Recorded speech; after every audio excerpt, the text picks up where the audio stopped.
Ya. Yang saya ingin bicarakan dengan abang itu adalah karena partai politik itu adalah tidak boleh diperlakukan sebagai ruang private. Dia adalah apa itu namanya itu harus dimainkan di ruang publik. Ya. Aneh juga menurut saya apabila ada orang partai itu ketika ada serangan kepada partainya atau ada masalah dengan partainya tiba-tiba kemudian mengatakan jangan campuri urusan partai kami. Ya nggak bisa begitu dong. Ya. Partai itu adalah urusan publik.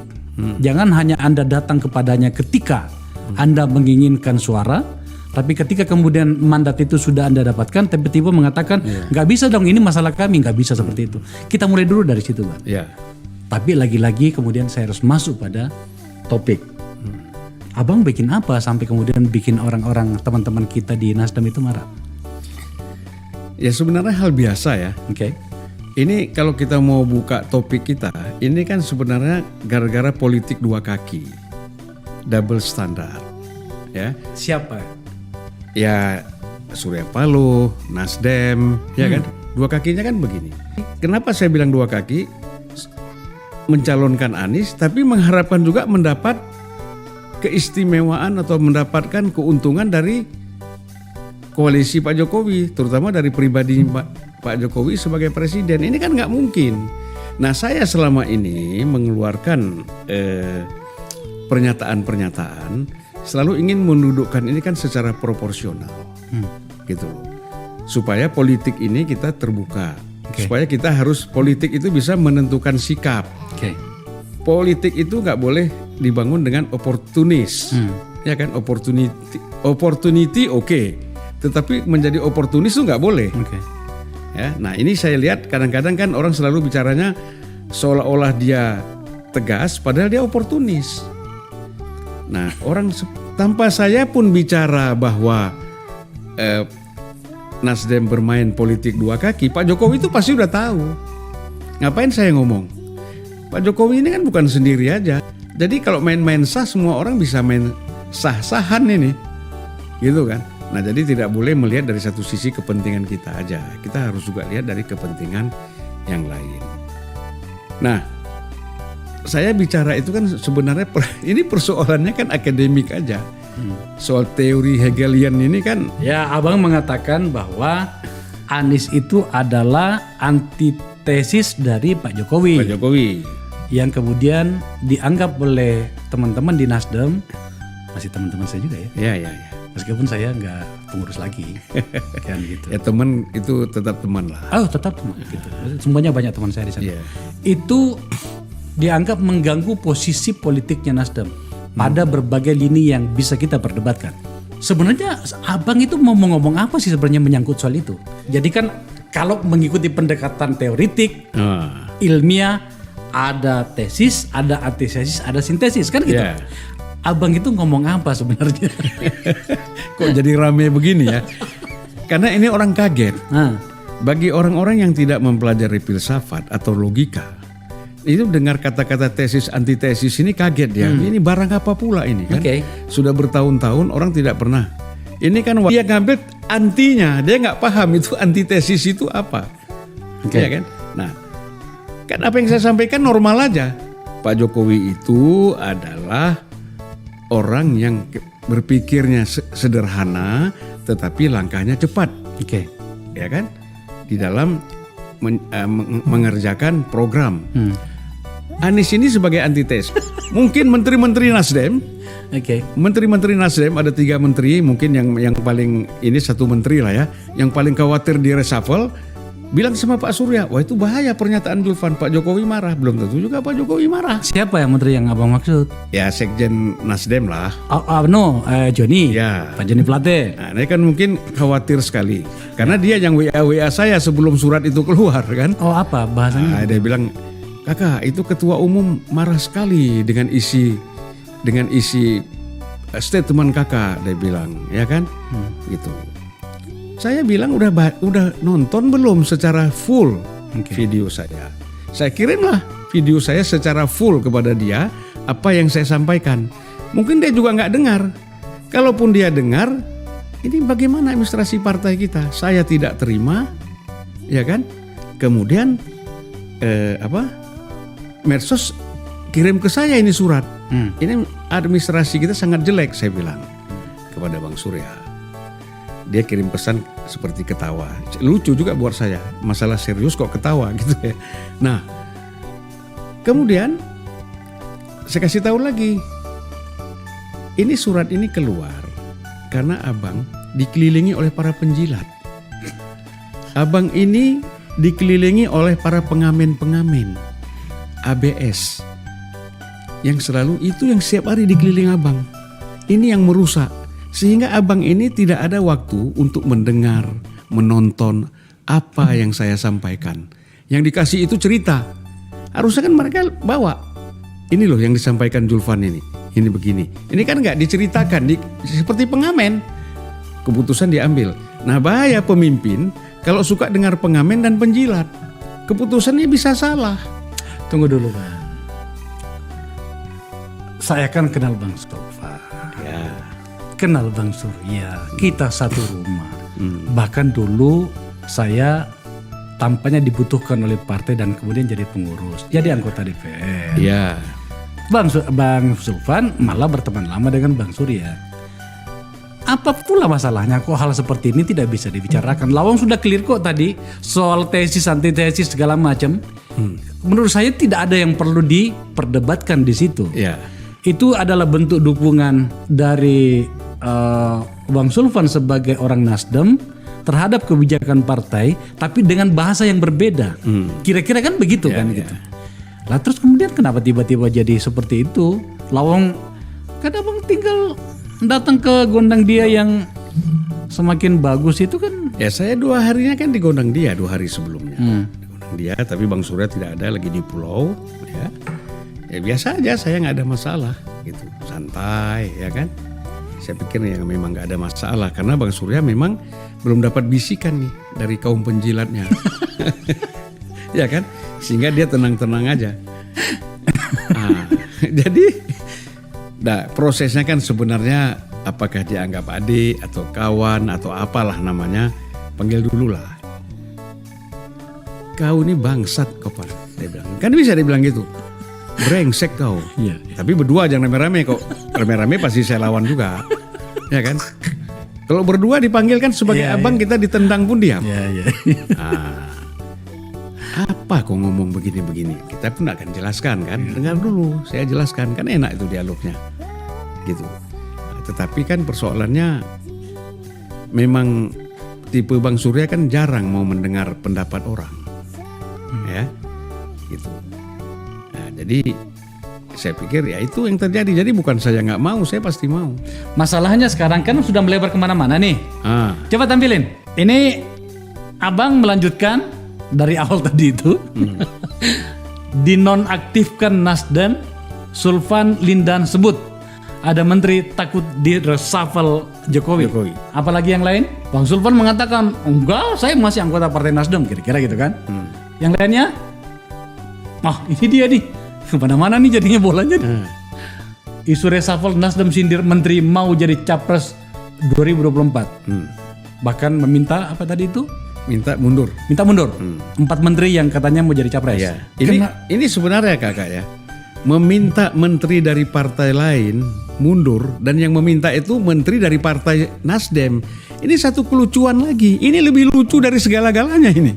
Nah, saya kira ya ini menjadi bahan tertawaan ya, menjadi bahan tertawaan. Ini Nasdem ini sebenarnya seperti apa?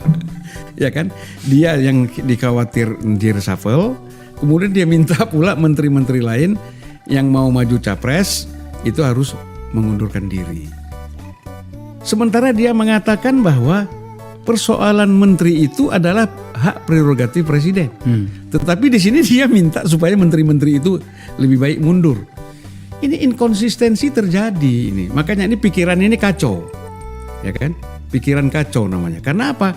Selama orang itu tidak konsisten, mau berdiri di 2 kaki, jadi mau mengatur bagaimana caranya kaki yang satu juga enak berdirinya, kaki yang satu juga enak. Akhirnya dua-duanya nggak enak berdirinya kan gitu.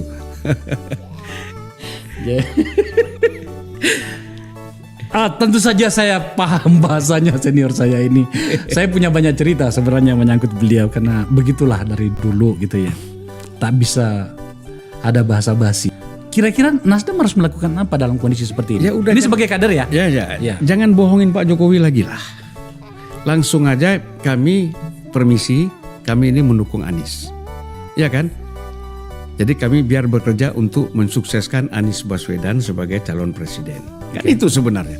Nah jadi sebenarnya kami tidak bisa lagi bergabung dalam koalisi karena ambigu nih. Ya kan?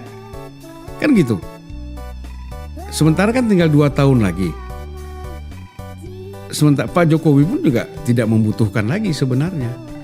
Kalau bicara suara di DPR tanpa Nasdem pun sebenarnya koalisi Pak Jokowi sudah cukup kuat. Ini menarik nih. Jadi menurut Abang, Pak Jokowi sebagai presiden tidak lagi membutuhkan Nasdem? Nggak butuh saya kira. Apa argumen untuk menguatkan itu? Sekarang kan begini, kebutuhan yang paling utama itu adalah voting-voting yang ada di parlemen. Kalau kita hitung, ya katakanlah ada Demokrat, PKS, Nasdem. Kan itu cuma 100 berapa itu kursinya itu? 168 atau berapa?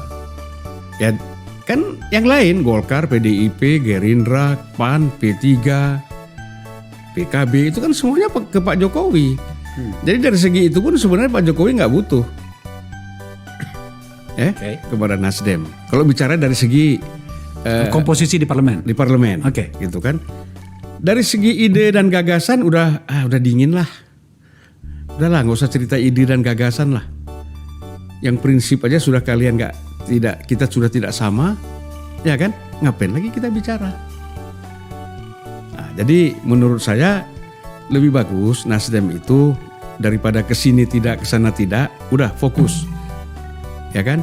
Dukung Anies jadi presiden itu fokus saja, kerja di situ gitu loh. Tapi kan Anies belum bisa juga, baru Nasdem kok ini. Ya tapi kan baliho udah dipasang di mana-mana. Dengan kalkulator yang jelimet. Dalam hal ini mencalonkan Anies jauh hari dibanding pikiran orang. Pertama adalah waktunya terlalu cepat. Ya. Sebagai kader, apa kira-kira sikap Abang sebagai kader? Yang kedua adalah kenapa bukan kader partai yang dicalonkan? Tidakkah harus kita sudah mulai membiasakan itu? Ya. Jangan kemudian partai politik itu hanya menjadi penyedia tiket. Kalau saya tidak salah, semangat restorasi yang dulu kita dengungkan ketika kita mendirikan Partai Nasdem itu adalah itu. Bahasa saya ke publik pada masa-masa awal itu adalah membuat peta baru tentang jalan demokrasi. Salah satunya adalah penguatan kader. Apa jawaban Bang Sulfan menyangkut itu? Ya masalahnya kan kaderisasi itu tidak berjalan. Memang tidak dipersiapkan. Siapa di dalam partai ini yang disiapkan untuk menjadi capres atau cawapres? Kan nggak ada. Jadi kalau Demokrat itu jelas SBY mempersiapkan AHY misalnya. Bahwa caranya diperdebatkan itu satu hal. Itu suatu hal, tapi orangnya ada. Ya. Tapi ini kan tidak ada. Sudah 10 tahun partai ini berdiri dari 2011 ya. Gitu. Tapi kan kalau kita bicara berkiprah dalam dunia politik secara langsung itu kan 10 tahun ya sampai 2019 kemarin. Nah jadi kalau kita lihat dari aspek itu memang tidak ada persiapan untuk mempersiapkan kader untuk menjadi pemimpin nasional. Kenapa begitu? Ya karena begini, pertama Ketua Umum Surya Paloh, dia sendiri tidak ingin menjadi calon presiden, ya kan? Atau calon wakil presiden, dia nggak mau. Dia tahu juga lah kalau gua maju juga kalah, ya kan? Untuk apa gitu kan? Nah harusnya dia siapkan siapa kader yang dia harus persiapkan untuk menjadi pimpinan nasional. Nah itu kan tidak terjadi, gitu. Jadi levelnya sudah saya lihat semakin mundur ya. Kalau kita bicara dari segi kaderisasi kepemimpinan nasional. Itu kakak. Jadi gimana dong kalau begitu sebenarnya dalam bacaan Abang sebagai kader utama ya. Kalau nggak salah Abang itu kader utama loh. Iya. Ya.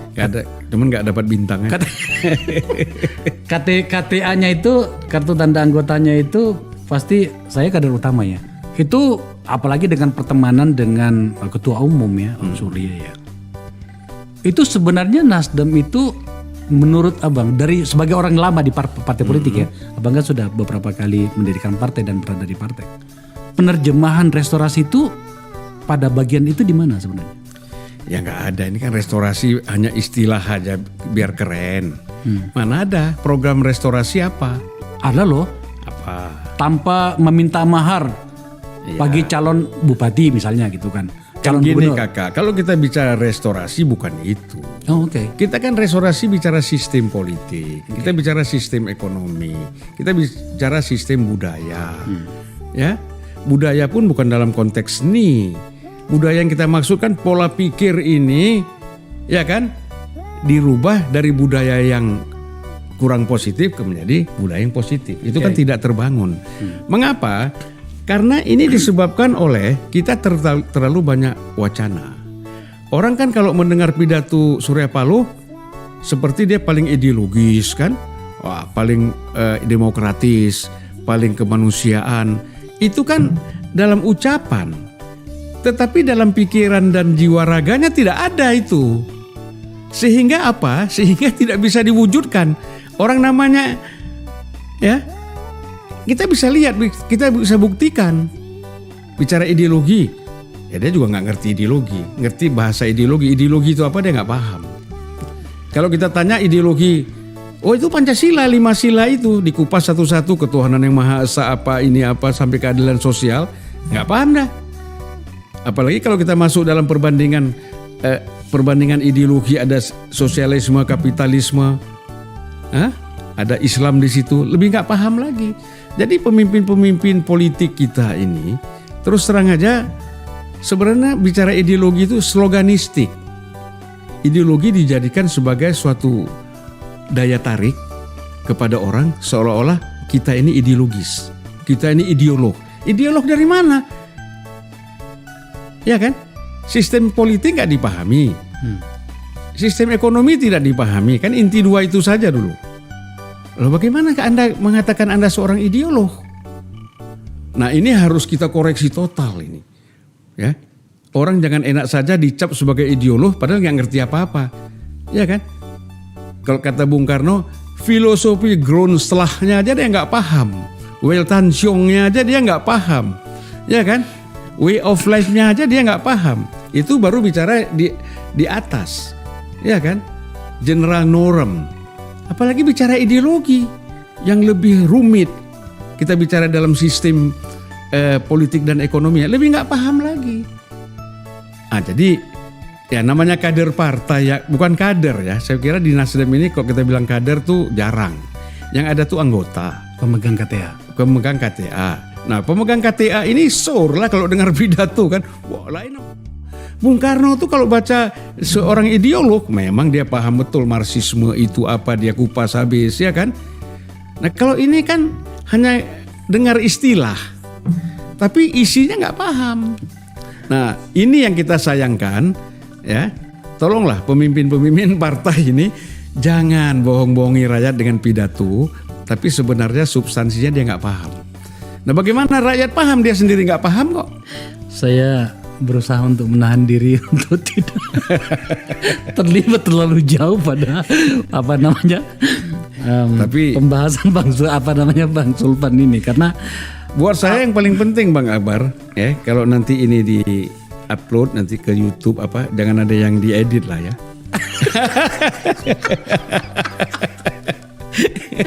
Gini loh Bang, karena kan Bang Sulpan kan orang dari awal di partai. Iya. Tak boleh ada satu sebelum orang ada pun. Partai itu pun. Itulah. Tidak boleh ada orang di sana itu sebenarnya yang mengatakan bahwa Bang Sulpan itu tidak paham tentang Nasdem. Oke? Kalau sama saya mereka bicara begitu ya nggak apa-apalah. Meskipun saya punya cerita bagaimana awal berdirinya Nasdem. Ketika kami di Komisi 2 membahas revisi paket undang-undang politik yang kemudian menghadirkan Nasdem. Tapi udahlah, kita jangan kembali ke sana. Nah, ketika Bang Sulpan bicara seperti ini tuh aku agak kesulitan duduk bagaimana saya memposisikan diri di sini gitu loh kan. Tapi mungkin memang harus didengarkan teman-teman menyangkut apa seluruh gugatan Bang Zulfan tadi itu. Mungkin barangkali sudah jarang kita saling berbicara satu sama lain, berbicara berhadap-hadapan, saling bertatapan mata, bertanya kita mau kemana, apa yang telah kita lakukan, bagaimana kita merancangnya, ya kan, bagaimana kita membangun tembok-temboknya, sudah begitu tangguhkah kita, yang kemudian nantinya akan kita bawa bahwa pada tahun 2024 nantinya kita akan target seperti ini. Itu yang di pikiran saya tadi sambil Bang Zulfan cerita itu, berbicara itu dengan gaya Bang Zulfan itu, aku oke, tampaknya ini memang harus didengarkan gitu. Bang Zulfan mau ngomong apa? Loh, begini, ini kan persoalannya, orang kan ketika berhadapan dengan ketua umum, ini kan udah gemetar sendiri. Ya kan, pikirannya macam-macam. Salah ngomong dipecat, salah ngomong nanti begini dapat peringatan. Jadi udah ketakutan duluan. Gitu. Mengapa? Ya maaf aja ya. Kalau kita bicara Nasdem, itu kan elit Nasdem itu mayoritas kan pegawai Bang Surya di Media Group kan. Ya udah ya, coba kita lihat. Kalau tidak pegawai di Media Group, teman bisnis. Oke. Ya toh? Terus kader-kader yang sebenarnya ya adalah satu Mat Ali dipakai sebagai bumbu-bumbu aja. Ada selain Media Group, selain teman bisnis, ada nih Ali satu muncul ya kan. Nah, jadi pahlawan gitu kan. Nah, nanti ada si Gus Coy lagi nih kan. Nah, jadi nanti Gus Coy ini kecewa lagi ya kan. Jadi kalau kata orang Aceh, Bang Surya ini seperti rakit bak pisang. Apa itu artinya? Jadi model dia ini kepemimpinannya itu kalau mau nyebrang kali itu yang ada hanya rakit itu dari pohon pisang, perahu, rakit tahu ya, dari pohon pisang. Begitu dia sampai di nyebrang sana, itu rakit dibuang aja. Silakanlah kau mau pergi kemana itu rakit, yang penting aku udah sampai sini. Nah itu kalau kata orang Aceh ada budaya-budaya seperti itu dalam diri Bang Surya. Ini nggak bagus. Hitung-hitungannya kan orang kan berpikir dari awal. Ya, bisa saja misalnya kalau PKS oke lah, dia tidak menjadi wakil, tapi dia hitung-hitungannya nanti seperti itu kan, berapa kursi yang dia dapat. Nah kemudian kalau Demokrat, ya kalau Demokrat ini kan dia punya calon wakil presiden ketua umumnya. Ya kenapa mesti lari bicara soal menteri? Kita bicara tuntas di sini. Ya, tapi yang saya maksud itu soal biaya, Bang. Mahal gitu loh untuk menjadikan, kan ada 2 event nih, Pilpres. Udah lah, ini gini aja. Pencalonan Anies ini aja sudah ada yang tarik biaya, jangan-jangan. Iya kan? Nah, Oke. sudah ada bisa ancam mengancam kepada orang-orang tertentu. Nah, nanti kalau Anies terpilih, kamu nggak dukung saya sekarang ini. Jadi Anies belum dapat apa-apa, tapi para pendukungnya sudah dapat mungkin, ya kan?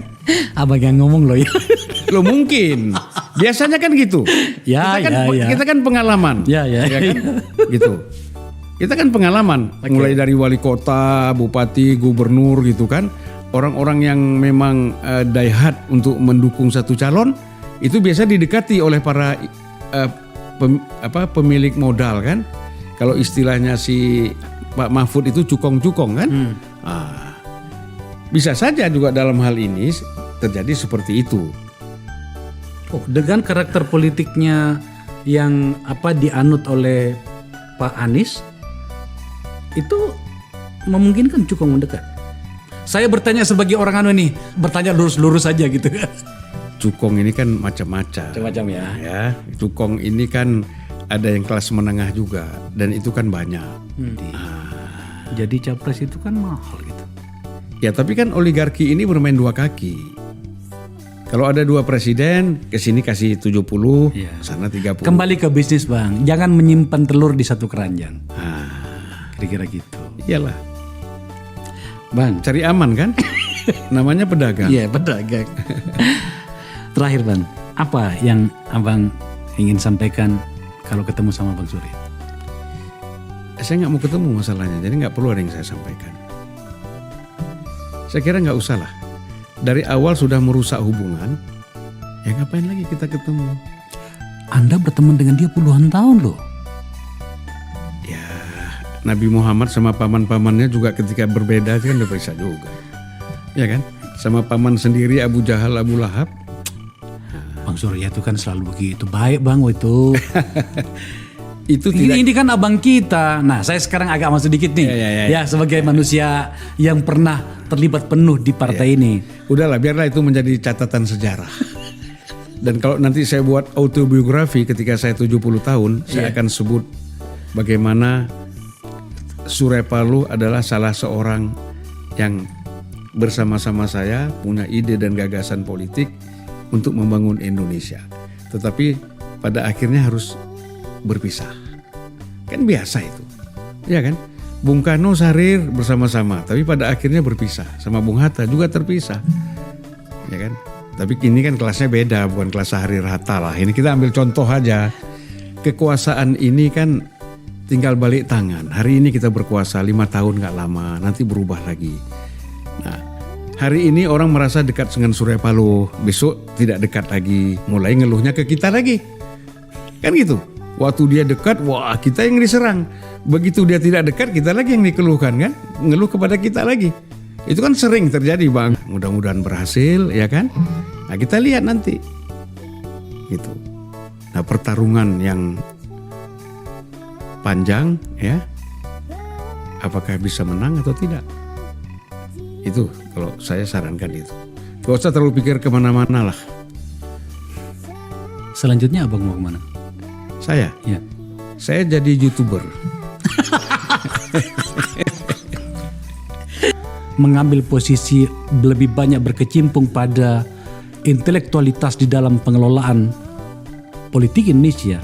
Apatah itu termasuk menyangkut partai politik, abang pasti tahu itu. Saya sebenarnya memiliki catatan yang banyak pula. Tidak hanya kepada Nasdem, partai yang kita dirikan. Iya. Juga kepada yang lain. Tapi saya rasa memang mungkin sudah saatnya kita mendengarkan cara-cara kritik dan atau narasi yang sangat keras seperti yang abang barusan sampaikan di tempat saya. Siapa tahu barangkali kita lebih matang kalau kemudian kita membiasakan diri seperti ini. Iya. Tidak selalu harus menyeragamkan pikiran. Dan kemudian mengambil posisi seakan-akan tak ada yang salah dengan kita. Tak ada yang keliru dengan kita. Saya rasa itu salah satu kelemahan yang terjadi pada ruang politik kita. Ya itu artinya kan yang namanya egosentris, superiority itu harus dihilangkan, dikurangi paling tidak untuk mau lebih mendengar pendapat-pendapat yang berbeda. Nah ini kalau tidak terjadi, ya tadi penyeragaman pikiran ini kan bahaya sekali, ya kan? Nah kalau kita pakai logika pada masa lalu ya antara Fir'aun dan Musa, karena Fir'aun itu ingin menyeragamkan pikiran semua rakyat itu sama seperti dia, lahirlah seorang Musa dari rakyat jelata yang berbeda. Gitulah. Nah jadi hati-hati. Allah Subhanahu wa Ta'ala itu mengatakan, aku akan menjatuhkan mereka dari tempat yang mereka tidak sangka.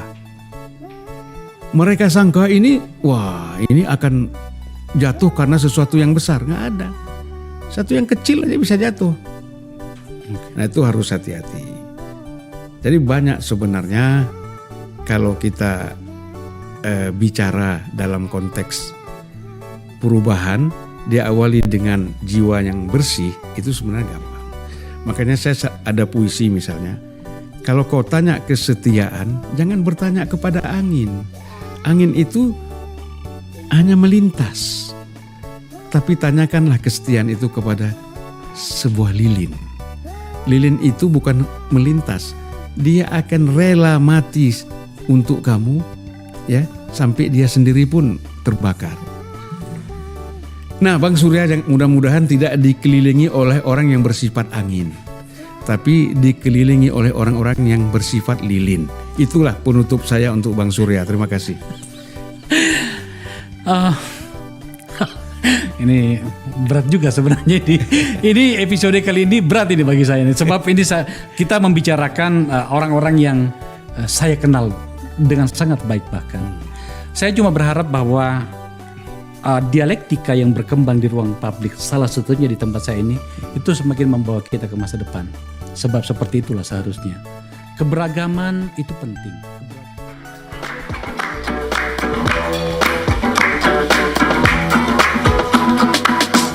Bandeng di mana-mana.